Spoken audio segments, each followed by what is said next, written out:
Many ancient rulers are remembered only as abstract figures on a timeline. History often reduces them to a list of military conquests or territorial expansions, leaving us with a very narrow view of who they actually were. But King Mahendravarman I chose a different path.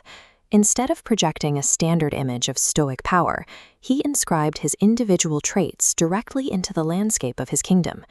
Ruling South India between 610 and 630 AD, he governed during a pivotal era for the Pallava Empire.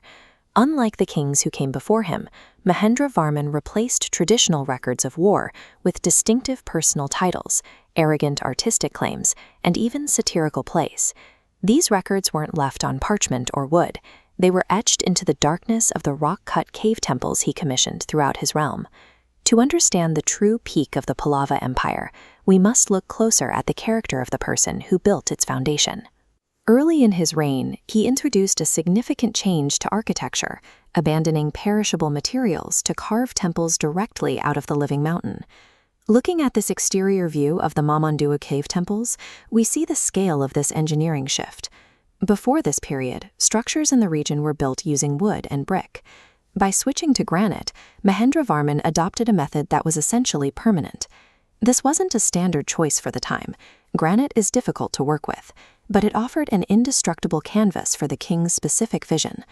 By choosing a medium that resists decay, he ensured that his inscriptions and his architectural voice would remain audible to a world 14 centuries away. Looking at the inscriptions carved into this stone, we find the king's birudas, or his formal royal titles.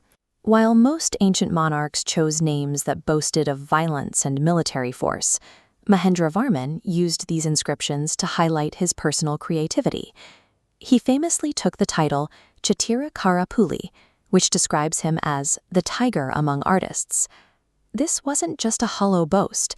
He was a literal scholar of the arts, authoring Tachina Chitram, a detailed manual on the techniques of painting.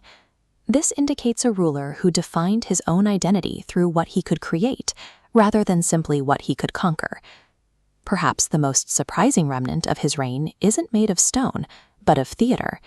He is credited as the sole author of Mattavilasa Prahasana, a satirical drama that mocked the social norms of his day.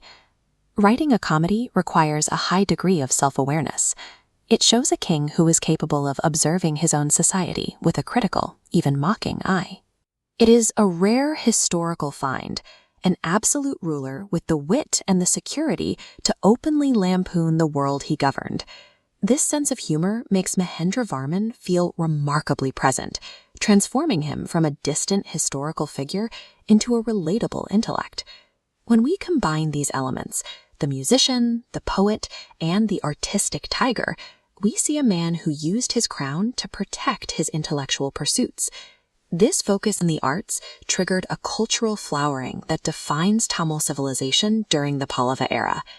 This influence eventually overflowed the borders of South India, carrying Pallava architectural styles across Southeast Asia. It serves as a reminder that a ruler's most durable legacy is often found in the culture they foster, rather than the battles they win. His personality remains frozen in stone, proof that a voice recorded in granite can survive long after the empire that supported it has fallen. Mahendravarman's innovations established the blueprint for the grand temple complexes that would define the region for the next 1,000 years. In these ruins, we are following the signature of a man who understood that his identity would only be as permanent as the material he used to record it.